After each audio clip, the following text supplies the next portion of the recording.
What's going on, everyone? This is Top Gun Maverick Pilot here on my desktop. Today I'll be talking about the F-14 Tomcat update, and also I'll be talking about the DCS World. So let's go ahead and get this started.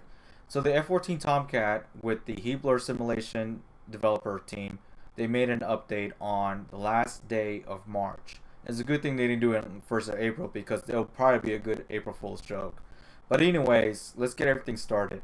So Heatblur Simulations, they're doing the F-14 Tomcat for DCS World.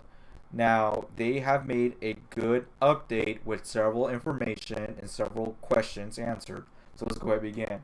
So first of all, they said Happy Easter weekend and that they made several improvements and they fulfilled several milestones that was due in March, which includes the radio, the new engine model, kneeboard, navigation, and some sound. They also give us several videos, which were 3 of them, in reference to their update, which one was the sound, the second one was everything, which includes the sound, the flight, the texture, and I mean this is my favorite footage to have for the update. And the third one, it was just a valley run, which is irrelevant because the F-18 Hornet did the valley run, letting us know how the 2.5 looks like, especially with the textures of the winter and the F-18 itself. So this is completely irrelevant for me, to be quite honest. So continue on, the DCS World community, we've been waiting for F-14 Tomcat. The F-14 Tomcat is my #1 favorite aircraft in the world.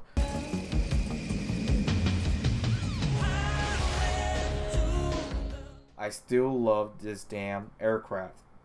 It's nice. I know it's heavy, but you know, it could pack a punch. It could do several things. So let's talk about the update, what Heatblur Simulation gave us. So pretty much I was right 3 times in a row. You know, life comes in threes, guys. So here it is. There's still major items remaining prior to release, currently as follows. They talk about the new cockpit and exterior, the engine model, final tuning of the flight model, bug fixing, and brushing off everything else.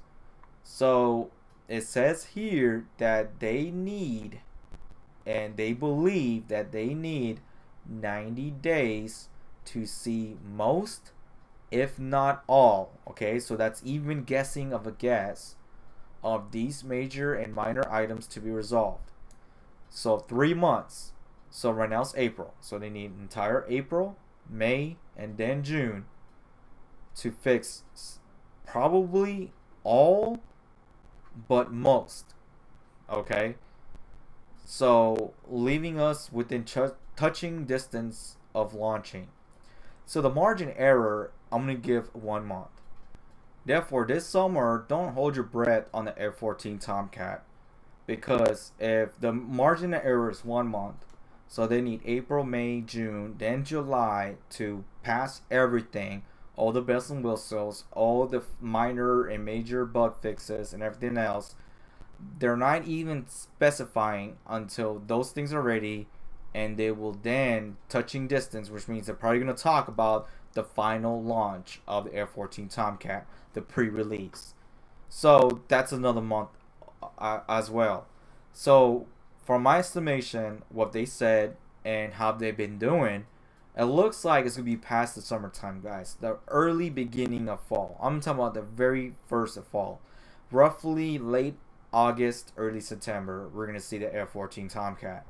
Now, they also said, as always, thanks for your support and patience. Apologies for this update dropping so late in March. That is true because it's been a while since they did an update. And still being based on the Tomcat branch. Okay, so that was talking about the F-14 that we're still seeing, which is this dude right here. So they had to prioritize hitting developments and milestones over sticking to our planned PR roadmap. So they're still working on the others. So like I said again, if they're not take my suggestion, work things one at a time.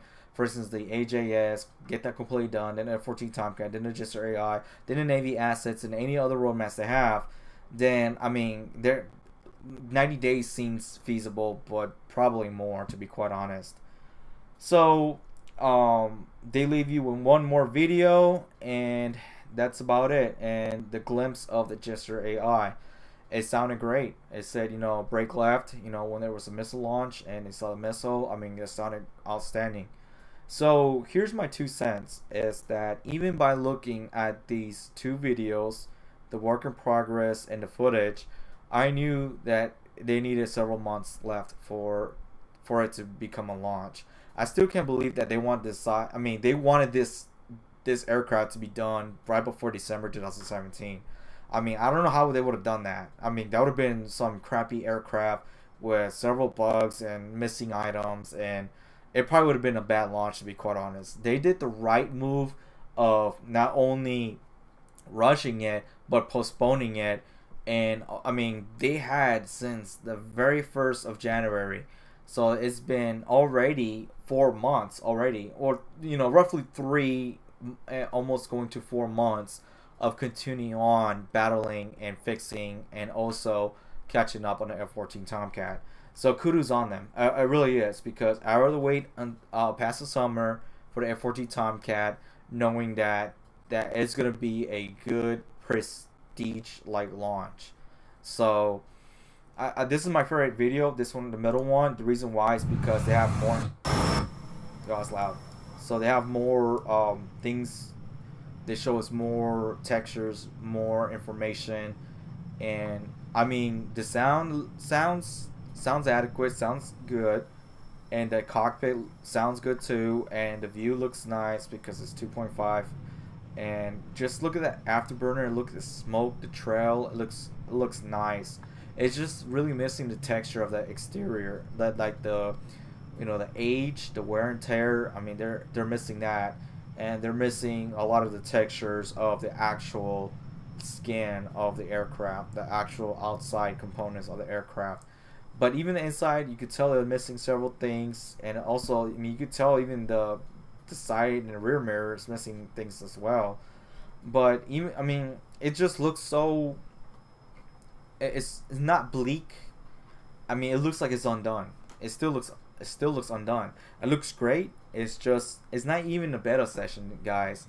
I mean, it's still in the alpha stage, and you're gonna start beginning on the Bravo area. But I mean, keep up the good work, because I could tell that you guys put a lot of time.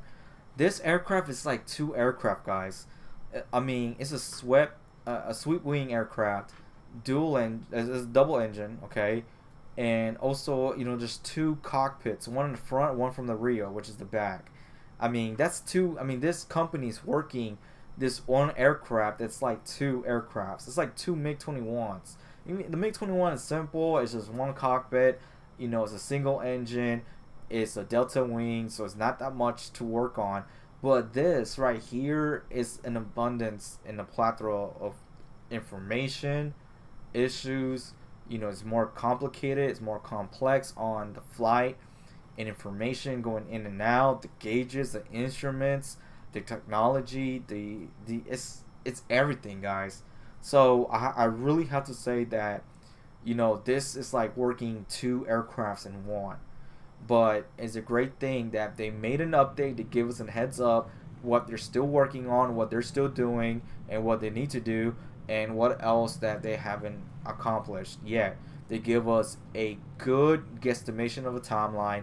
They let us know what else they need to work on and how much time they need to work on it, which was 90 days. And that's not 90 days is over, it's launching. No, that means 90 days we're going to give you a good update, letting you know if they finished the big milestones and the minor ones, if not all, and seeing if they have a launch date. So it is definitely going to be past it's going to be 120 days, guys, with the launch of the F-14 Tomcat. That's my guesstimation.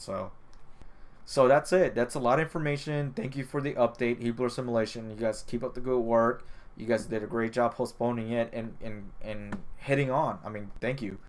But that's it. Hey, I'm Top Gun Maverick Pilot here on my desktop. I'll see you guys around.